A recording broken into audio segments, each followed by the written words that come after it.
बोले जय जय गिरवर राज किशोरी, जय महेश मुख चंद्र चकोरी, जय गज वदन सड़ानन माता, जगत जननी रामनी दुति गाता, नहीं तब आदि मध्य अवसाना, अमित प्रभाव वेद नहीं जाना, भाव भाव विभव पराभव का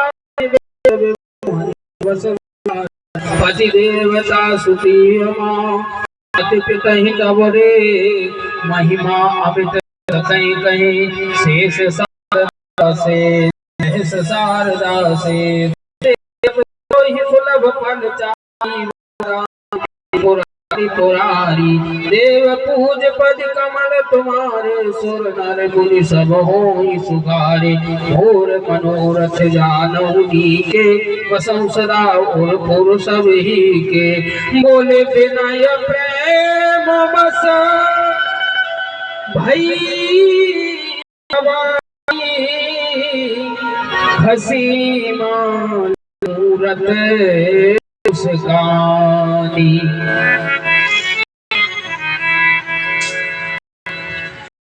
कुछ दिन पहले आप लोगों ने देखा भी एक मुस्कुराती हुई देवी की मूर्ति हुई, दुर्गा जी की, सबने देखा होगा लगभग। हाँ, पिछले वर्ष मूर्ति का मुस्काना शुभ नहीं होता है, मूर्ति का मुस्काना अशुभ होता है। विनय प्रेम बस भई भवानी, खसी माल मूरत मुस्कानी। कोई कहता है कि जब गौरी जी को माल्य अर्पण जानकी जी ने की, तो राघवेंद्र सरकार की वह छवि देख करके सफी जल्द याद आई तो मुस्कुराई, इसीलिए पीछे इसलिए मुस्कुराई। यद्यपि है महाराज,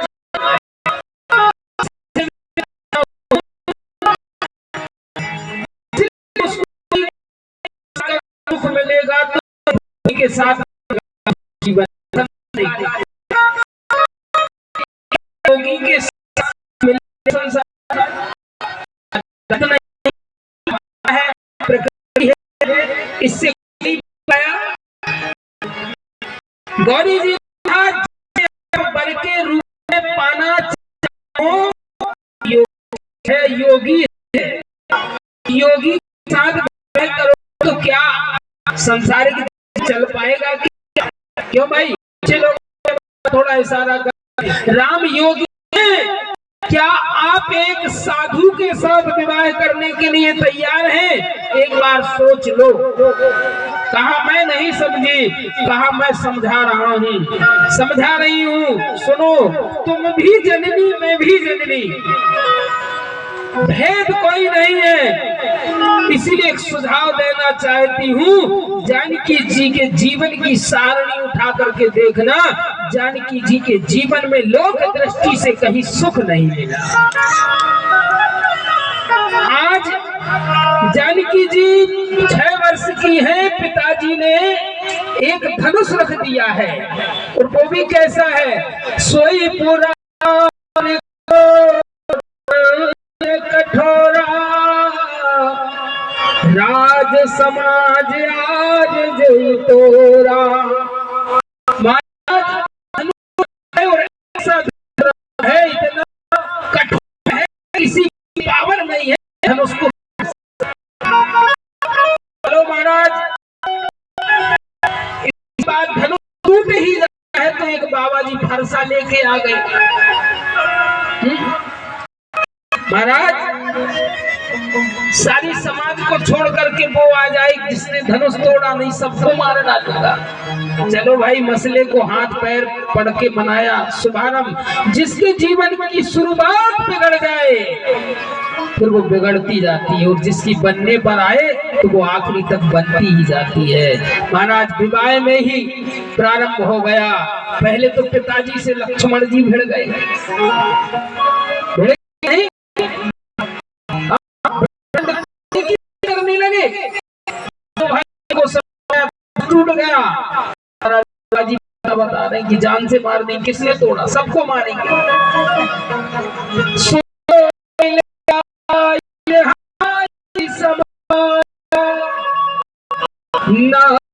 मारे जई है सब राजा, ये धनुष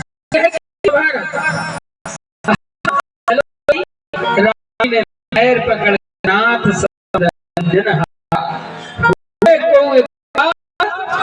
तुम्हारा महाराज राम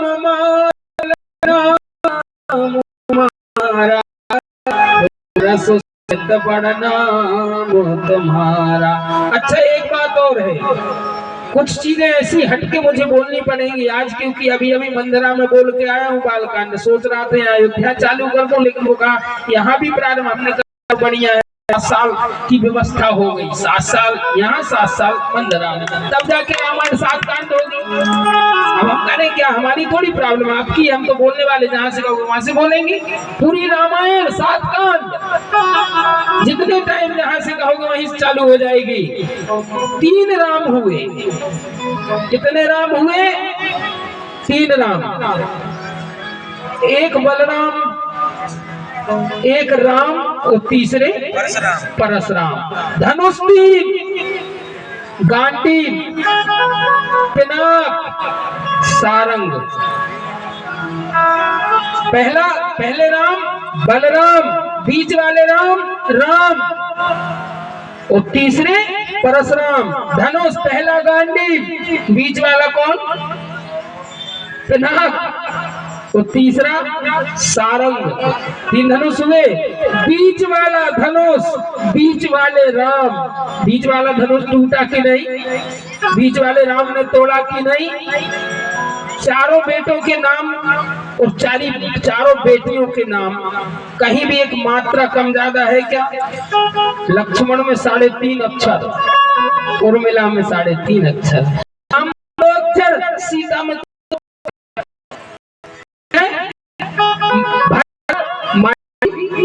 3 हुए। शत्रुघ्न, श्रुतकीर्ति 4 हुए।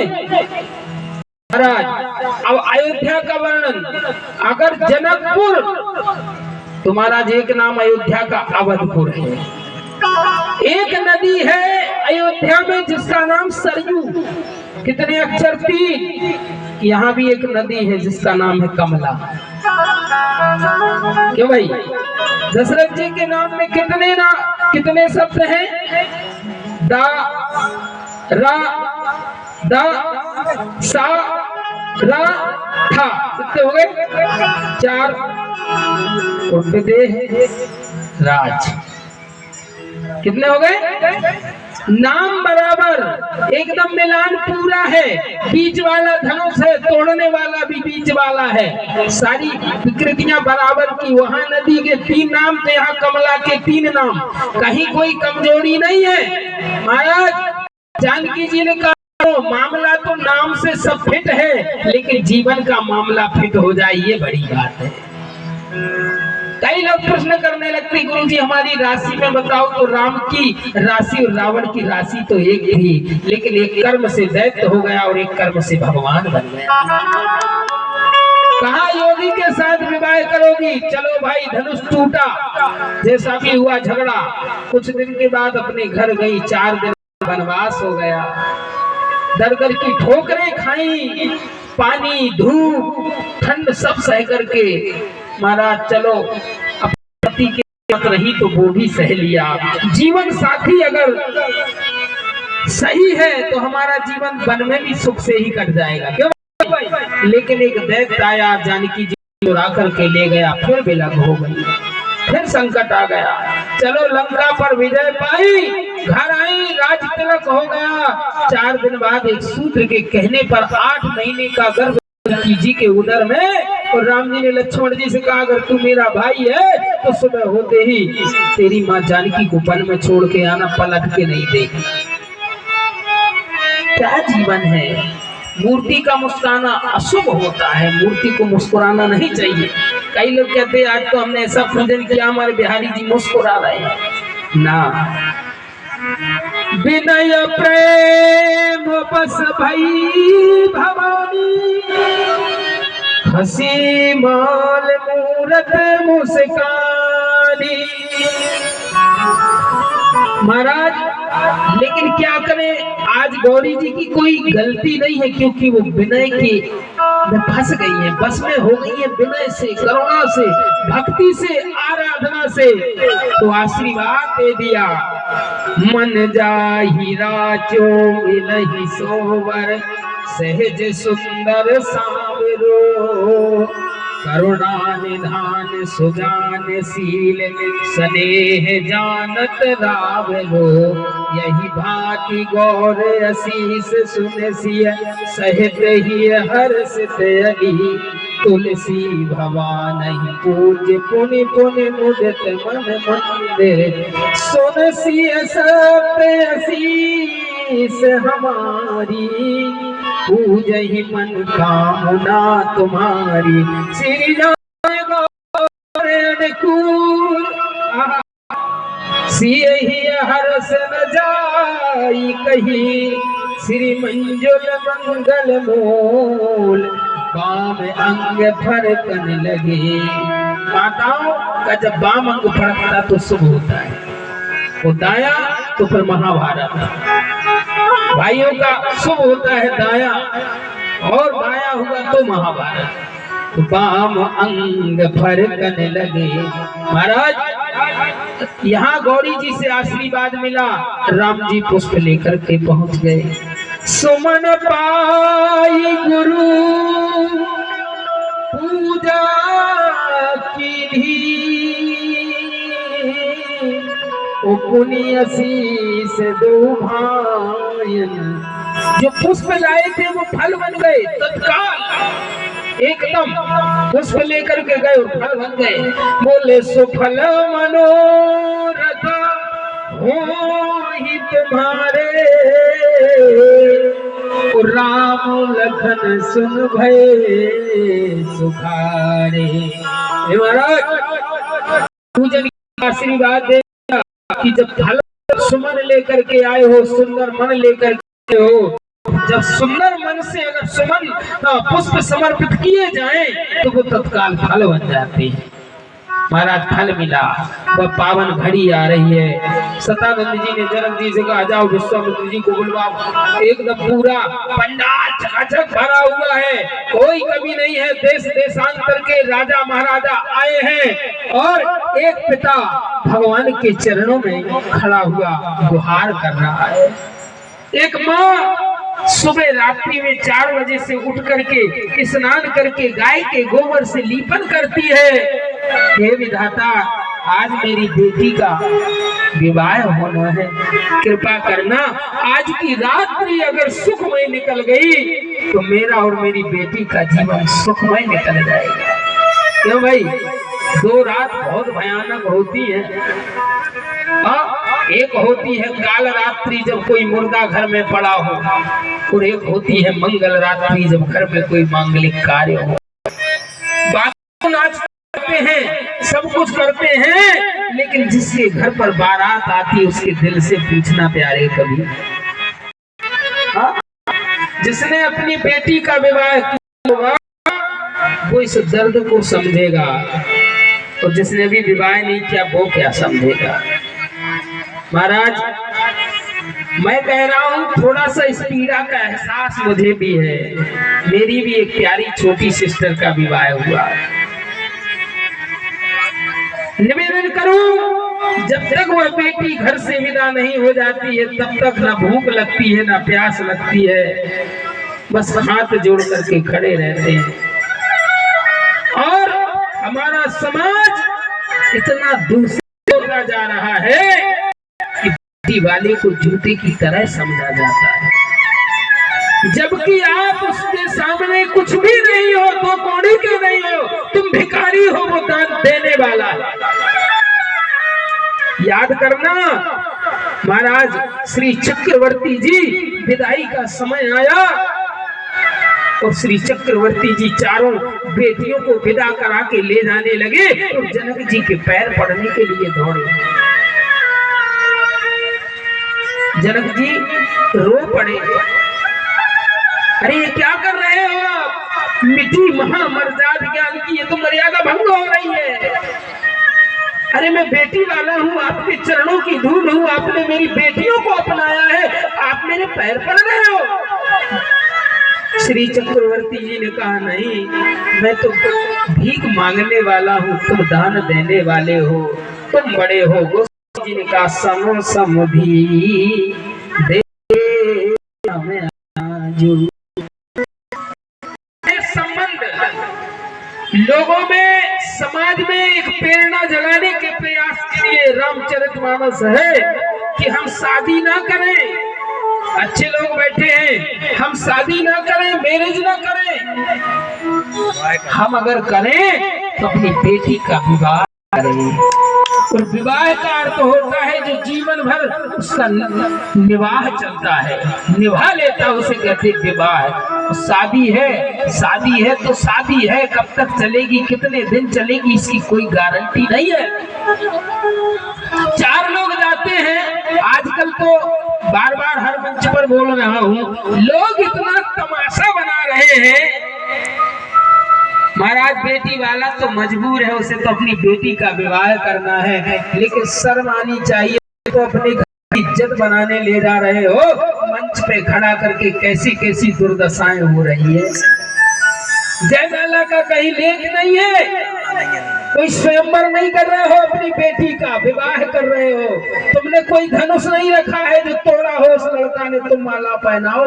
चलो ठीक है, मान लेते हैं कि परंपरा बन गई, उस परंपरा को मर्यादा से निर्वाहन किया जाए, ये रामचरितमानस सिखाता है। कोई बेटी को उठा रहा है, कोई बेटे को उठा रहा है, दूल्हे को उठा रहा है, कोई दुल्हन को उठा रहा है, जवान माँ बाप बेटे सब खड़े हैं, समाज के अन्य लोग खड़े हैं, वहाँ तमाशा बनाया जा रहा है अपनी बेटी का। और कहते हैं महाराज 10 लाख खर्चा हुआ। अरे धिक्कार है तुम्हारे 10 लाख को। क्यों सुनील भैया, गलत तो नहीं कह रहा हूँ, अच्छे लोग बैठे हैं, एक भी बात बुरी लगे तो कह देना। जिसे आपने जीवन भर बेटी दी है वो तुम्हारे घर जा रही है, भरी समाज में हाथ पकड़ के खींचना, क्या तुम दुशासन हो क्या? क्यों भाई? हाँ, अरे कहा ये स्टाइल चली है कैमरा वालों की। अरे धिक्कार है, मैं धिक्कारता हूँ ऐसे समाज को। क्या चौपाइयां नहीं पड़ी? हाँ, देख बिलोक सहेली, क्या जयमाला थी यार। सिए जयमाल राम और में न गर्दन उठना बेटी की दूल्हे की, दोनों मर्यादा करते हुए झुके हैं। महाराज आजकल तो वो खत्म होता जा रहा है। मैं कहता हूँ क्यों? क्योंकि ये विवाह नहीं, ये शादी है, व्यापार है। हर एक बेटी के लिए आज एक पिता के पास धनुष रख दिया, लेकिन अब बेटी वाले ने धनुष नहीं रखा प्यारे, अब बेटे वाले ने धनुष रख दिया। इतने लाख लगेंगे, इस पर निर्णय पर पहुंचो तब विवाह होगा। ये धनुष नहीं है तो क्या है? 100 पुरानी को दंड कठोरा, ये कम कठोर है क्या? हाँ?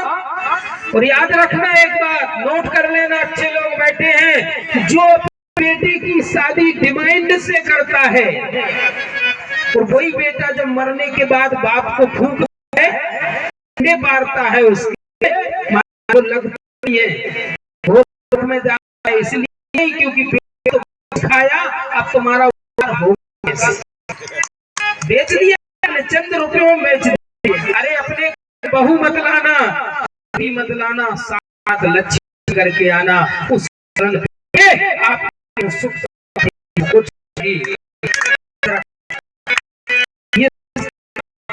है। आज वह का पिता आ रहा है,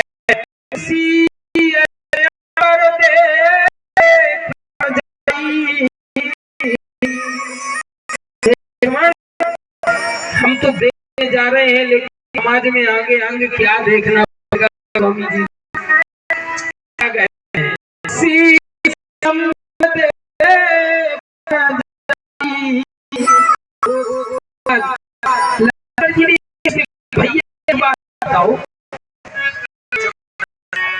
एक बात तो बताओ भैया, ये धनुष तोड़ेगा कौन?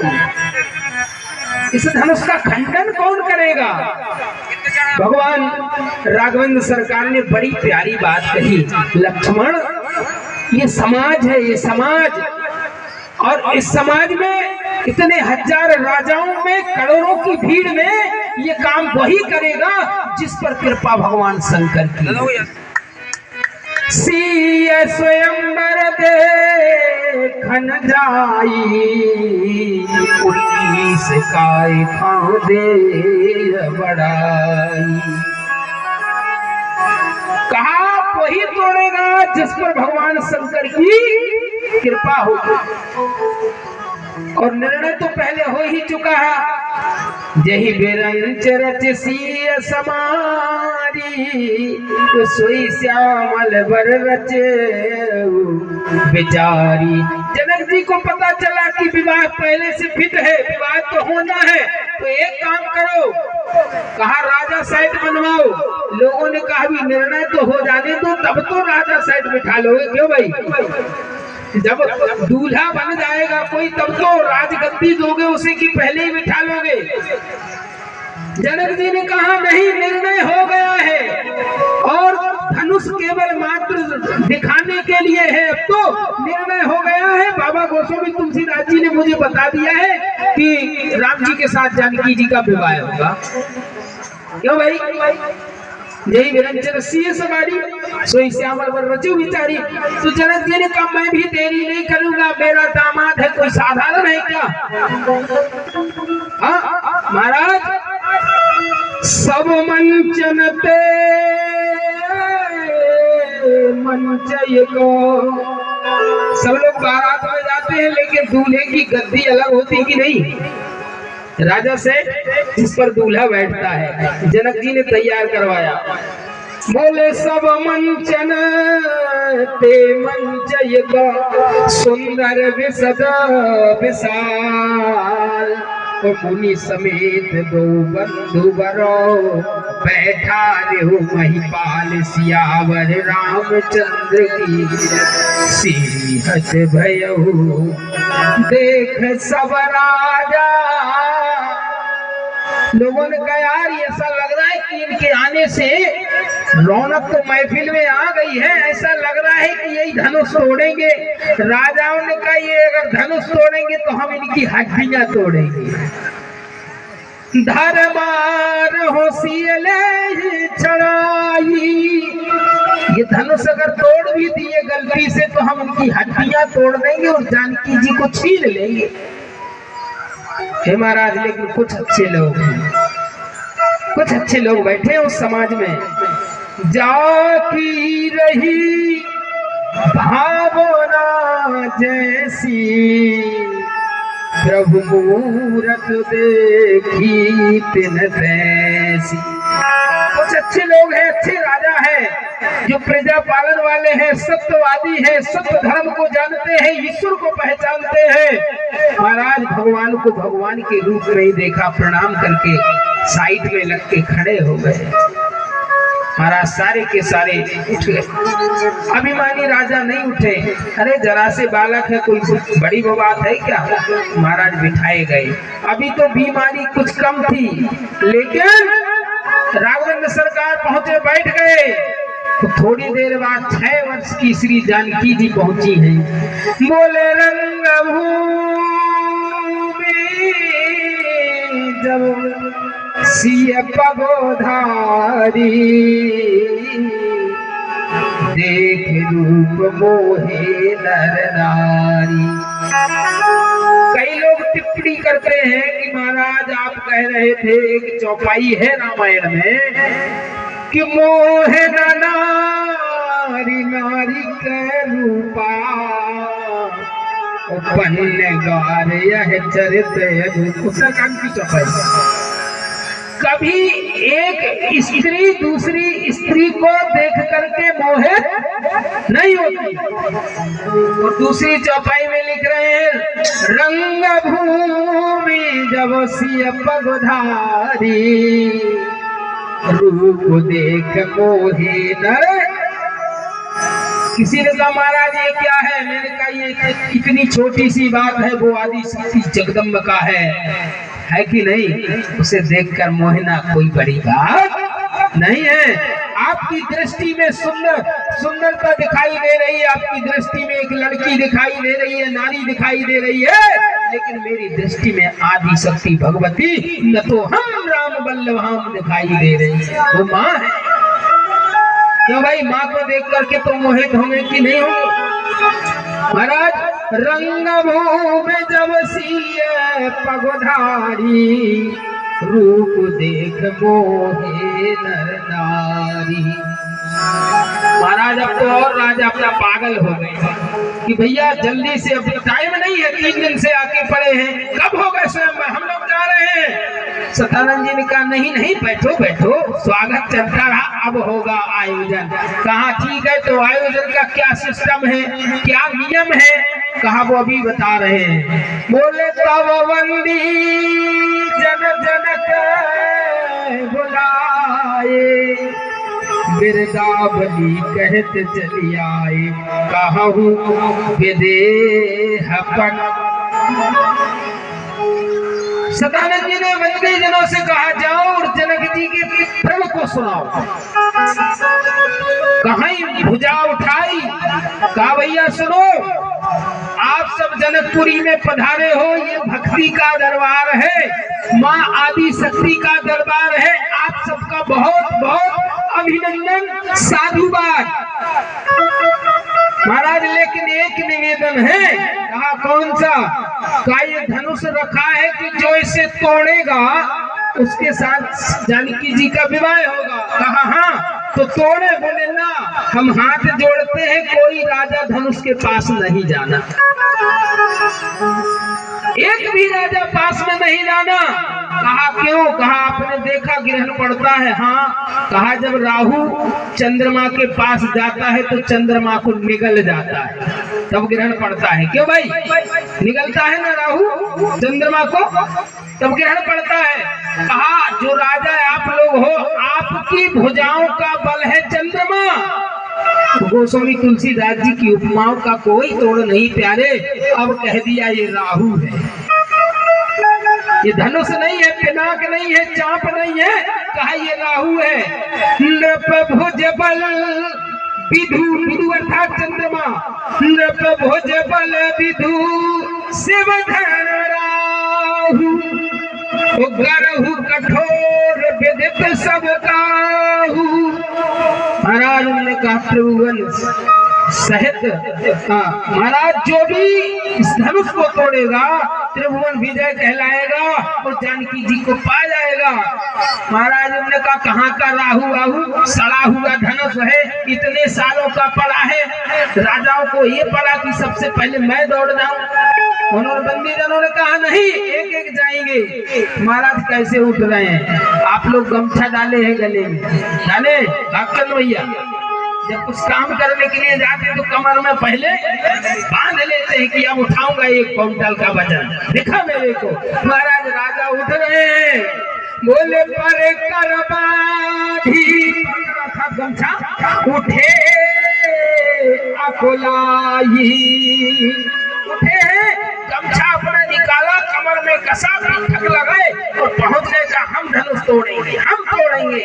महाराज लाइन लग गई तोड़ने के लिए धनुष। और एक और आया था रात्रि में, एक चोर भी आया धनुष तोड़ने के लिए। एक चोर आया था धनुष को तोड़ने के लिए। कई लोग कहते चोर की उंगली दब गई, कोई कहता 12 आया ना। रामायण कहते जो चोर आया था उसने छुआ भी नहीं। एक चोर आया था, उसने उस धनुष को छुआ नहीं था। कहा कौन सा? बोले 110 शीश स्वान की नाही। तो चोर कैसे जाता है? पहले चारों ओर देखता है, कोई देख तो नहीं रहा है। हाँ, उपमा भी कुत्ते की थी। कुत्ता भी जाता है धीरे धीरे चोरी करने के लिए, देखा हो किसी ने तो धीरे धीरे जाएगा, वो कोई देख तो नहीं रहा है, जीभ निकाल के हा हा करते जाएगा धीरे धीरे, मंद मंद मुस्कुराता और धीरे धीरे बढ़ता है। तो 110 शीस स्वान की नाही, इते चितव चला भड़ाही।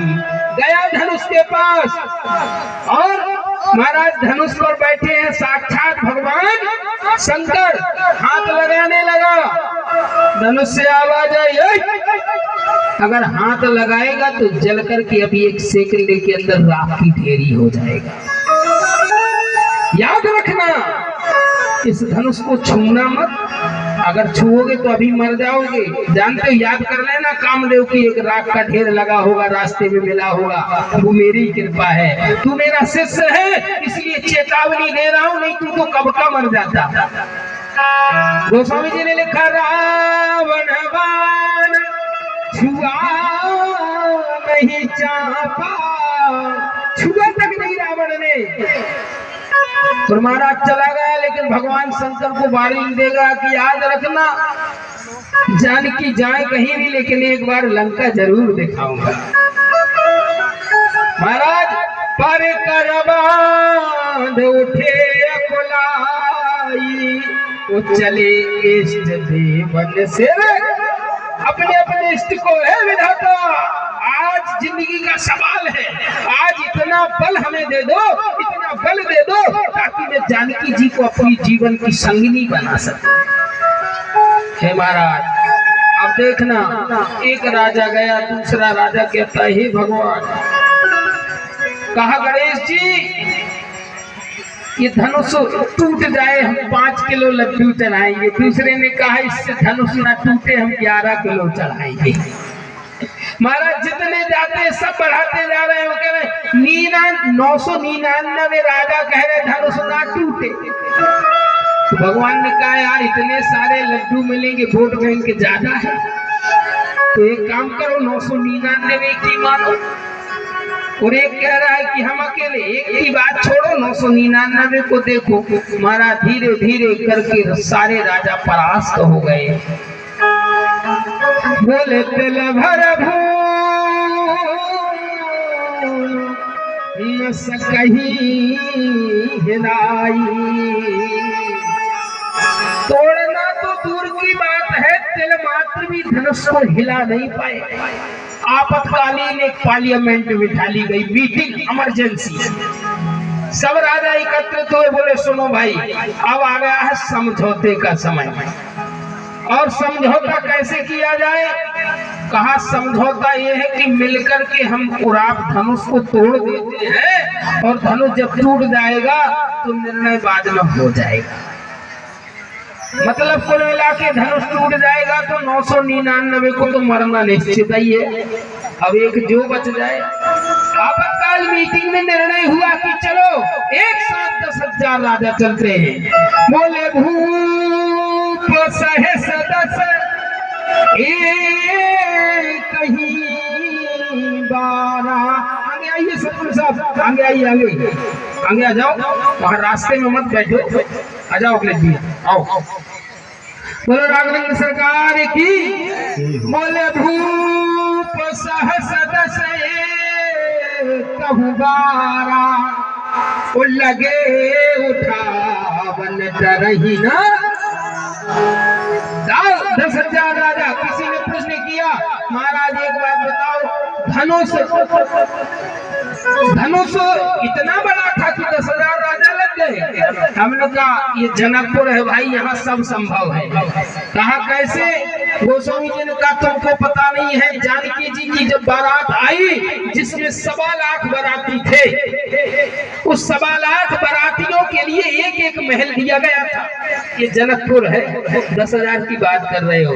कहा जैसे ही राजा जाते थे धनुष बढ़ता जाता था और वजन भी बढ़ता जाता था, लेकिन इस मर्म को कोई नहीं जानता था, क्योंकि जानते हो भगवान शंकर बैठे हैं, और भगवान शंकर इसलिए बैठे हैं कि ये धनुष मेरे माँ बाप को जोड़ने वाला है। बैठे हैं कि नहीं? और मेरे माँ बाप कौन है? कहा मेरे पिता रघुनाथ जी हैं और मेरी माँ जानकी जी हैं। ये मेरे माँ बाप को ये तो टूटेगा, लेकिन माँ बाप जुड़ जाएंगे। इसीलिए इसको गंदे लोगों से टूटना नहीं चाहिए। शंकर जी पकड़ के बैठे, जबरदस्त पूरा वजन रख के। भूप सहस दसे कहीं बारा, लगे उठावन तरही नटारा। महाराज किसी से धनुष नहीं टूटा, अच्छे लोग बैठे हैं। फिर बात आ गई पिता के ऊपर। जब बेटी के विवाह में कोई जरा सी कोई परेशानी आ जाए, कोई उत्पात मचा दे, तो वो पिता बिलख पड़ता है। हे विधाता, आज तक मैंने तेरी सेवा सुरसा की, उसका यही फल है। कम से कम आज की रात तो कुशल से निकाल दे, आज का दिन विवाह हो जाए मेरी बेटी का। 10-10 हजार राजा एक साथ धनुष को तोड़ने के लिए गए प्यारे, लेकिन आज जनक का प्रण अधूरा रह गया, किसी ने धनुष को तोड़ा नहीं। महाराज तोड़ने की तो दूर बात, कोई हिला भी नहीं सका। दिल भर घूम न सके वो हिलाई। जनक जी बिलख पड़े, रो पड़े जनक जी। उठो भूप निज निज ग्रह जाऊं। मैं आप लोगों को दोष नहीं देता, बोले लिखा न विधि वैदे विवाह। मुझे पता चल गया कि विधाता ने मेरी बेटी का विवाह लिखा नहीं, इसलिए आप लोगों को मैं कुछ नहीं बोल रहा हूँ। आप लोग जाइए, बस एक बात की तकलीफ हो गई है। कहा कौन सी बात? महाराज जनक जी ने कहा ये धरती वीरों से खाली। अच्छा, शब्दों पर ध्यान करना। अब जन को माखे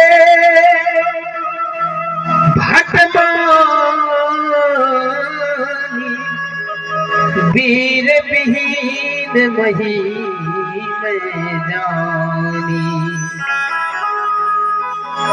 महाराज ये धरती वीरों से खाली है। जब यहाँ माखे हुआ तो लक्ष्मण जी ने कहा एक काम करो, अब थोड़ा अपना दिखाना पड़ेगा जलवा, और जब तक डंडा खड़ा नहीं होगा तब तक झंडा लहराने वाला नहीं है। लक्ष्मण जी कौन है? रघुपति की रथी विमल पताका, वो दंड समान भयउ जस जाका। महाराज डंडा खड़ा हो गया, लक्ष्मण जी डंडा है, रघुनाथ जी झंडा है। तो जब डंडा खड़ा हो जाएगा तो झंडा लहराएगा, इसमें कोई संदेह नहीं है।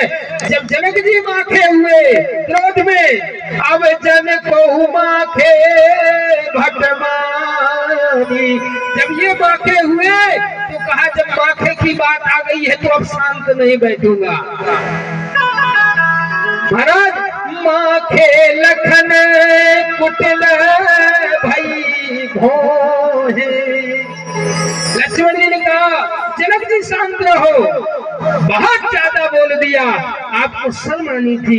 इस सभा में कौन बैठा है? साक्षात भगवान श्री राघवेंद्र सरकार, इस ठाकुर वंश की कौशल्या रूपी पूर्व दिशा से उद्गम होने वाले सूर्य जहाँ बैठे हो और अंधकार की बात करते हो। धिक्कार है तुम्हारे जीवन को, अपमान किया आपने। राम जी की ओर देखा, भैया जो तुम्हारे अनुशासन पावो, कंदुक ये ब्रह्मांड उठावो। मेरे गुरुजी कहा करते थे, महाराज क्या रखा है इस बोधे धनुष बेचारे में, उस मूली की तरह तोड़ डालूं पर्वत को एक इशारे में। हाँ सुनो, कांचे घट चिमटारों खोरी, कच्चे घड़े के समान किसी ने कहा कच्चे घड़े के समान क्यों? कहा इसलिए ब्रह्मांड रचने में टाइम लगता है। कहा हाँ, बड़ी मुश्किल से रचना हुई है इस ब्रह्मांड की। कुछ राजा बैठे थे, कहा था कि घर चलो देख लो वो तोड़ रहा है ब्रह्मांड। अच्छा एक बात और है, ये गोरे हैं। हाँ ये गोरे हैं लक्ष्मण जी, लेकिन ये खतरनाक है। ये सोने का घड़े की उपमा दी है इनको गोस्वामी जी ने, कहा ये सोने का घड़ा है। और जब परशुराम जी आए तो उनसे कम कांप रहे थे लोग, लक्ष्मण जी से ज्यादा। थर थर कांप ही पुर नर नारी, छोट कुमार कोट बड़ भारी। मुख मलिन सुंदर तन कैसे, बिसरस भरा कनक घट जैसे। जो परशुराम जी से भिड़ने वाले हैं, यहाँ कुमारवतियां को नाही, जो तर्जनी देख मर जाही। हाँ महाराज, तुम्हारे पुरुषार्थ को मैं जानता हूँ। परशुराम को ललकार दे, जिन्होंने कई बार इस भूमि को छत्रहीन किया है, ये वो लक्ष्मण है। कहा सुनो, आपके पुरुषार्थ को मैं जानता हूँ। आप क्या हो? कहा आप कोई हो जो अपनी माँ का गला काटने वाले हो। जब उनसे भिड़ सकते हैं तो जनक जी कौन सी बड़ी बात है। बोले जो तुम्हारे अनुशासन पावो, कंदुक युग ब्रह्मांड उठावो। कांचे घट जिमदारो फोरी। कहा कच्चे घड़े के समान क्यों? कहा इसलिए अगर मटका बनाता है, जो घड़ा बनाता है कुम्हार, और बनाते बनाते वो टूट जाता है तो दोबारा कुम्हार उसको मिट्टी बना लेता है और पुनः मटके का निर्माण कर देता है। लेकिन अगर पक्का घड़ा फूट जाए तो दोबारा मटका बनने वाला, घड़ा बनने वाला नहीं है। तो कहा यहाँ बैठे कुम्हार रूपी राम, इस ब्रह्मांड को मैं कच्चे घड़े की तरह तोड़ूंगा और राम जी उसे पुनः निर्माण कर देंगे। इसलिए काचे घर जिम्मेदारों। महाराज, राम ही लखे नहीं सैन निवारे। राम जी ने कहा गड़बड़ मत कर भाई, मेरा नंबर है, बैठ जा, शांत बैठ। गुरु जी ने फिर घड़ी देख ली, मैं भी देख रहा हूँ, 5:45 हो गए हैं। महाराज गुरु जी ने फिर घड़ी देखी तो क्या देखा? अच्छी चौखड़िया चल रही है। राम जी अगर इतने जल्दी पहुंच जाए और धनुष तोड़ दे तो टूट जाएगा, कोई टेंशन की बात नहीं है। विश्वामित्र समय शुभ जानी, अति स्नेह में बोले मृदुवानी। क्या सच बोले? उठहु राम भन जहु भाव मैं कहूँ जाऊँ जनक परिताप।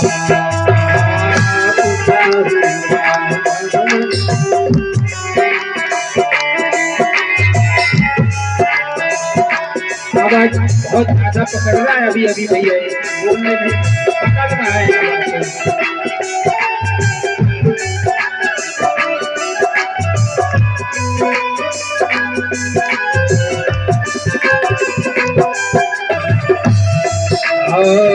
उठहु राम भन जहु भाव चापा, उठहु राम भन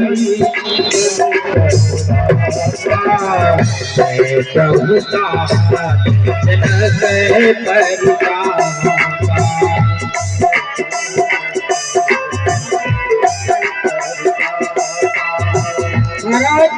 विश्वामित्र जी ने कहा पावन घड़ी आ गई है राघव, उठो और जाकर के जो नरक रूपी, जनक जी नरक रूपी